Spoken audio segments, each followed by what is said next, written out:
चतुर्थः पाठः शिशुलालनम। आज हम इस पाठ के अभ्यास को देखते हैं। देखिए, इसमें पहला प्रश्न है, एक पदेन उत्तरम लिखत। एक पद में उत्तर को लिखिए। कुशलवो कम उपसृत्य प्रणमतः। लव और कुश किसके पास जाकर प्रणाम करते हैं? तो इसका उत्तर है रामम। राम के पास जाकर प्रणाम करते हैं। इसके बाद देखिए, तपोवन वासिनम। तपोवन वासिनः कुशस्य मातरम केन नामना आह्वयन्ति। तपोवन के जो निवासी है वो कुश की माता को किस नाम से बुलाते हैं? तो इसका उत्तर है देवी। देवी इस नाम से बुलाते हैं। तीसरा देखो, वयोः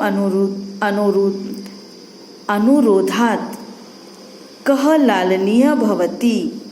आयु के अनुसार कौन स्नेह करने योग्य होता है? शिशु। अगला प्रश्न देखेंगे, केन संबंधेन, किस संबंध से? वाल्मीकि लव कुशयो गुरु। किस संबंध से वाल्मीकि लव कुश के गुरु हैं? तो उपनयन उपदेशेन। उपनयन के उपदेश के द्वारा। आगे देखते हैं, कुत्र लव कुशयो पितुः नाम न व्यवहीयते।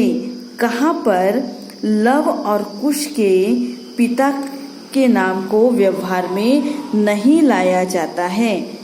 तपोवने। तपोवन में। अब आगे क्वेश्चन देखते हैं।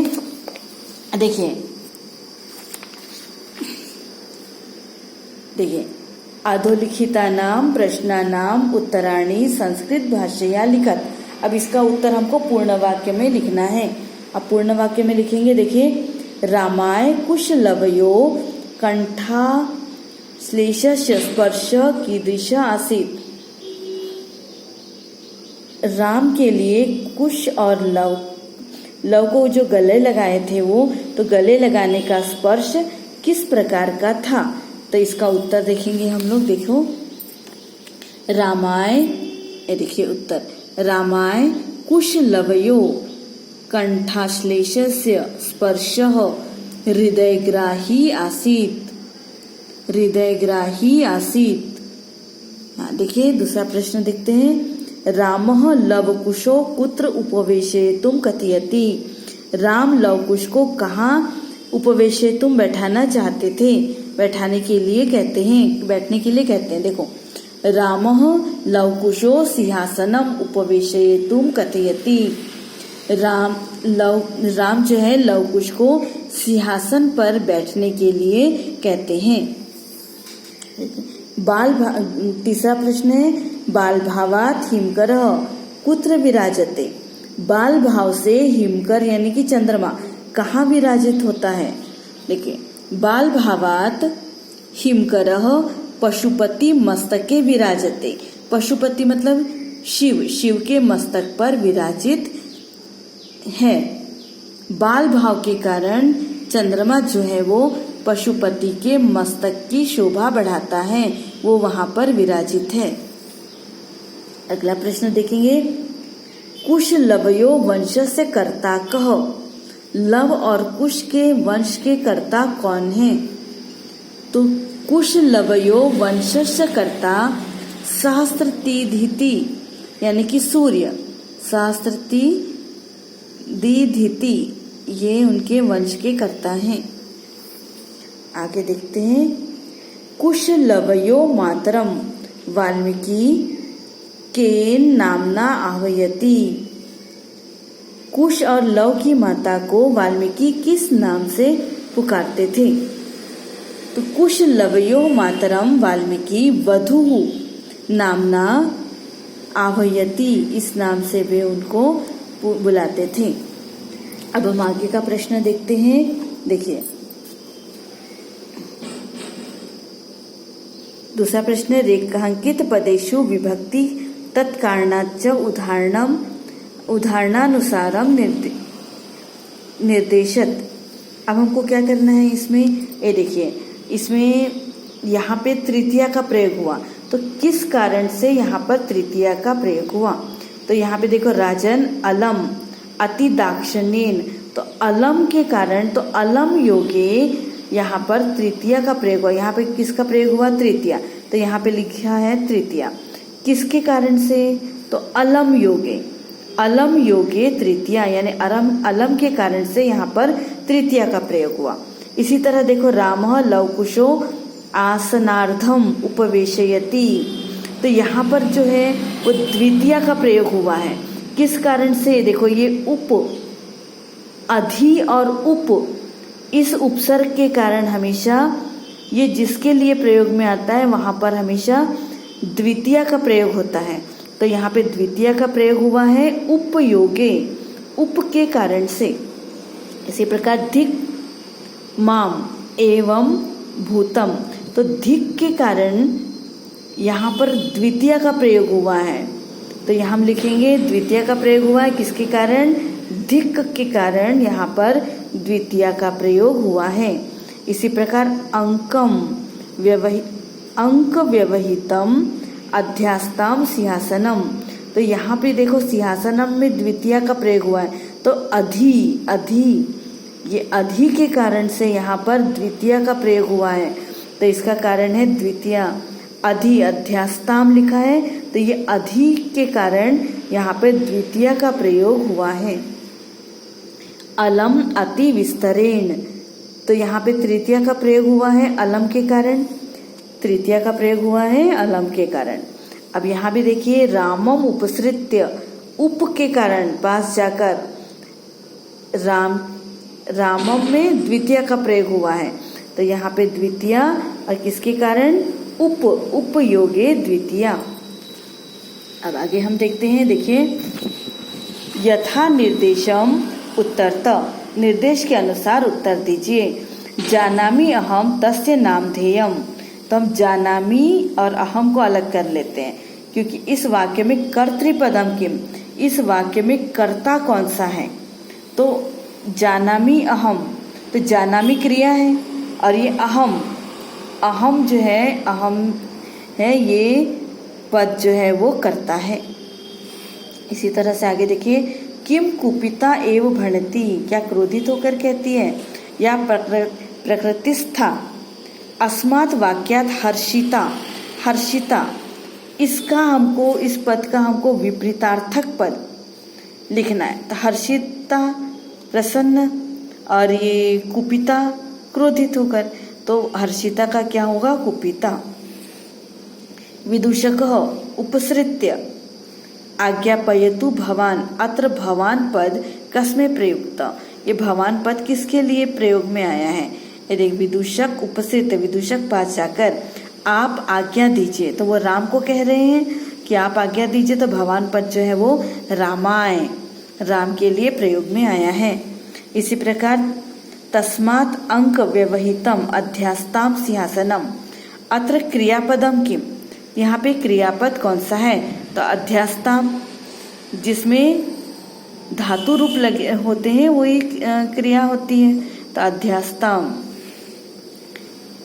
वयसः तु, देखो हमने इसको अलग कर लिया, वयसः तु न किंचित अंतरम अत्र आयुष्यः इति अर्थे किम पदम प्रयुक्तम, तो आयुष्यः इस पद से, इस पद का हमको पर्यायवाची यानी इस अर्थ में यहाँ पे कौन सा पद आया? तो देखो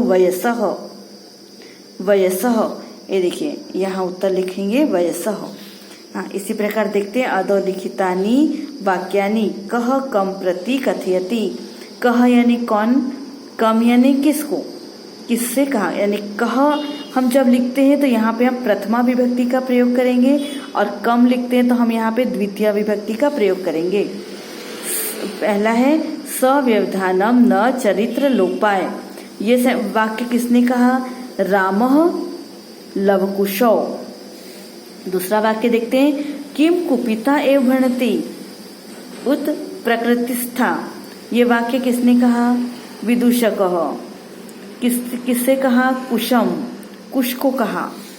इसी प्रकार देखो जानामि अहम तस्य नामधेयम, मैं उसके नाम को जानता हूँ, ये वाक्य किसने कहा? कुशः। किससे कहा? रामम। आगे देखते हैं, तस्या द्वे नामनी, उनके दो नाम हैं। ये वाक्य किसने कहा? लवः। किससे कहा? विदूषकम।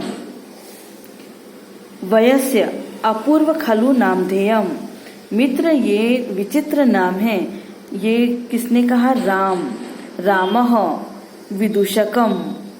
ठीक है, आगे देखते हैं। देखिए, इस पर्याय द्वयम चित्वा, ये इसमें ये पर्यायवाची शब्द लिखे हैं और ये देखिए इनके पर्यायवाची शब्द यहाँ से खोजकर लिखने हैं। अब हिमकरः, हिमकरः का अर्थ होता है चंद्रमा, तो शशि और निशाकरः। इसी प्रकार देखिए संप्रति, इसका अर्थ होता है अब या अभी, तो इदानीम और अधुना। समुदाचारः छाचरण, तो शिष्टाचार और सदाचार।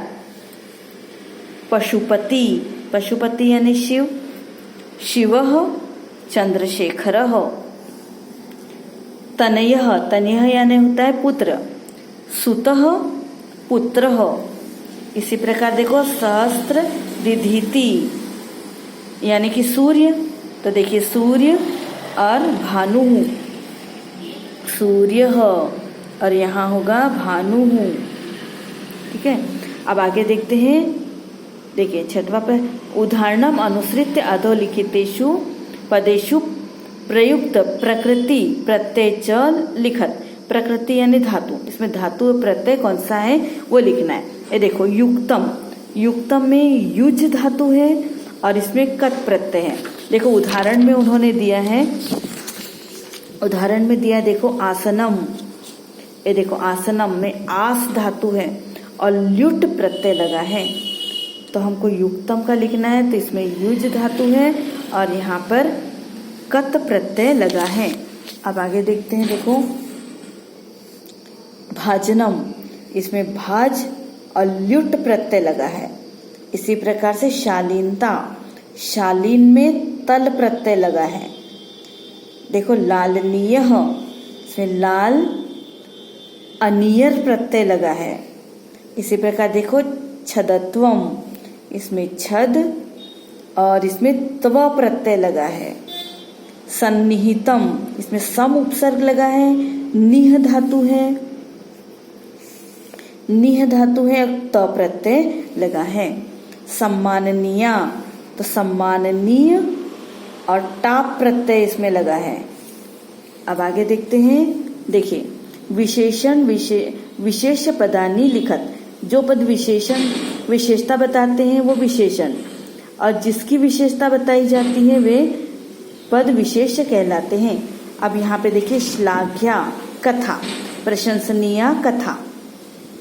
अब देखो उदात्त रम्य, इसका सही उत्तर होगा समुदाचारः। यहाँ देखो अति दीर्घ, अति प्रवासः, अति दीर्घ प्रवास। फिर समरूपः, समरूपः कुटुंब वृत्तांतम, दोनों का वृत्तांत एक समान था। हृदयग्राही स्पर्शः, हृदयग्राही स्पर्शः। देखो कुमार्योः, कुमार्योः कुशलवयोः, ये है विशेषण और विशेष। अब हम आगे देखते हैं संधि प्रकरण। अधोलिखित पदेषु संधि कुरुत, इनकी हमको ये देखो विग्रह दिया हुआ है, हमको इनकी संधि करनी है। तो द्वयोः प्लस अपि, तो विसर्ग के स्थान पर र हो जाएगा, तो द्वयोरपि। ये देखो द्वौ प्लस अपि, ये अयादि संधि है, औ की जगह पर आव हो गया है, तो यहाँ पर होगा द्वावपि। कह प्लस अत्र, तो यहाँ पे ओ की मात्रा हो जाएगी, तो यहाँ हो जाएगा को अत्र, और अ के स्थान पर अवग्रह का प्रयोग हो जाएगा, है ना। अनभिज्ञः अहम, तो यहाँ भी वही होगा, अनभिज्ञो और अ की जगह पर अवग्रह, अनभिज्ञोहम। इसी प्रकार इति प्लस आत्मानम, तो ये त आधा हो जाएगा, री की मात्रा से य बन जाएगा, तो यहाँ पे हो गया इत्यात्मानम। अब आगे चलते हैं। देखिए अधोलिखित पदेषु विच्छेदम कुरुत, अब यहाँ पे हमको पद दिए हैं, हमको उसका संधि विग्रह करना है। अहम अप्येतयो, तो इसका होगा अहम प्लस अपि प्लस एतयोः। अनुरोधात, तो वयः प्लस अनुरोधात। इसी तरह से देखो समाना भी जनो, तो यहाँ होगा समान प्लस अभिजनो। खलवेतत, तो इसमें दो शब्द खलु एतत, इस प्रकार इसका विग्रह हुआ। इस प्रकार से हमारा अभ्यास कार्य समाप्त होता है।